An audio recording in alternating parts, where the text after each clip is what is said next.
I was 15. I was very much into rhythm and blues. Playing the sort of music that John plays, it gives you a lot of opportunity to develop your own ideas. It gives you a lot of freedom, you know, within the blues sort of framework anyway.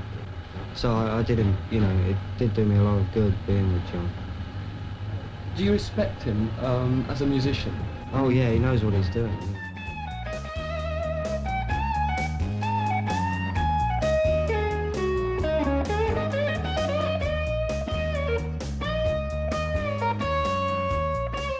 I went to this show at Welwyn Garden City Community Centre or something. I said to John Mayall when I got backstage, John, would you mind if I sat in with you and had a play? And much to my amazement, he sort of looked up at me and said, yeah, why not?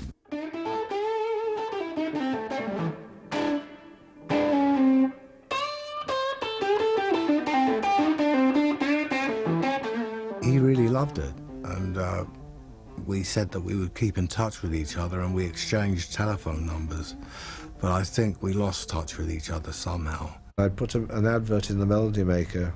I didn't mention who it was for, but just a blues guitarist wanted for, you know, well-known blues band, blah, blah, blah.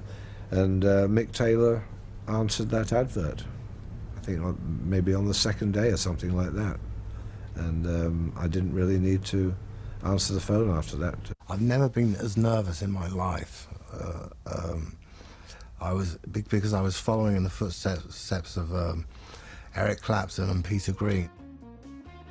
About 18 months before I really found my feet and would improvise more and more and play different things every night, and still do. One of his great qualities was his slide guitar playing.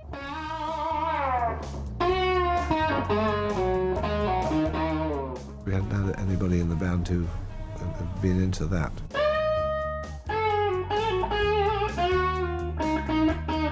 Mick also had a more jazzy background than the other two.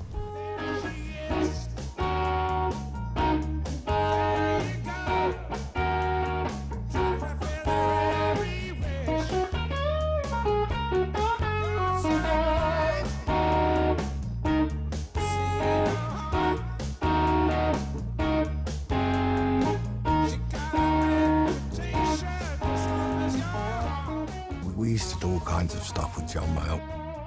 We never used to know what he was going to do next. And I learned a lot about different types of blues music and different styles of playing and different sounds.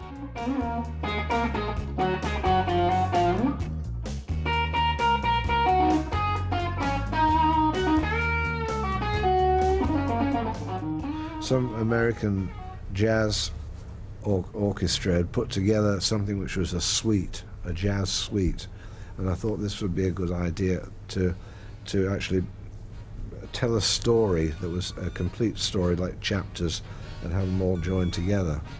In the Bare Wires suite, Mayall began to add some jazz flavouring to his blues, while his increasingly personal diary-style songs explored the breakup of his first marriage. Considering the musicianship I had at my disposal, it was an opportunity to do that and write a whole story which filled one side of the LP.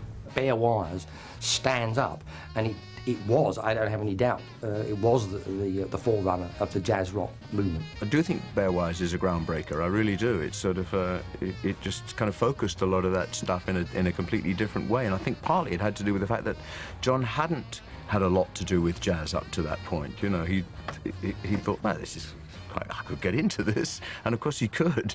I learned that you could write a song about going down to the supermarket and meeting a girl. I mean, he just used to write some songs just off the top of his head without even thinking, and if you read them, if you just read them as lyrics, they'd sound ridiculous, you know. But you know, I went down to the supermarket to find myself a chick. John was the first person I knew that was trying to write in a blues format. You know, in the Yardbirds we would always do covers, and I don't think we had much success at writing things. So, you know, it was interesting to me that John would try and write songs but remain in the blues format.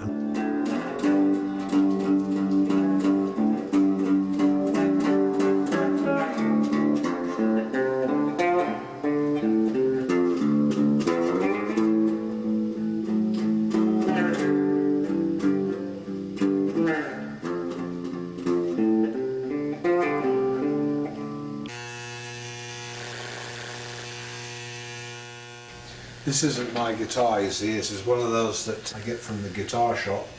Norm's rare guitars.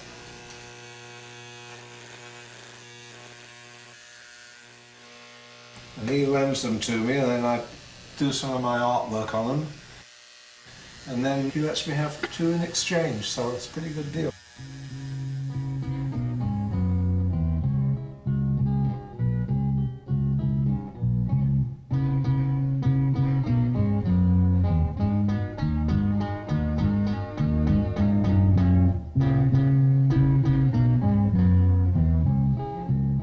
It had been nearly 4 years, and he certainly felt like it was not only time for a change for him musically, but time for a change of personnel, and also it was time for him to move to America. I wanted to do something different, quite frankly. You know, I was kind of bored with the same lineup of guitar, bass, drums, and whatever else I played.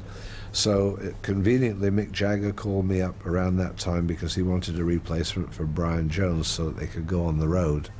And so I told him that I was going to be changing over my lineup, and Mick Taylor would be available. John Mayall called me and told me that the Stones were interested in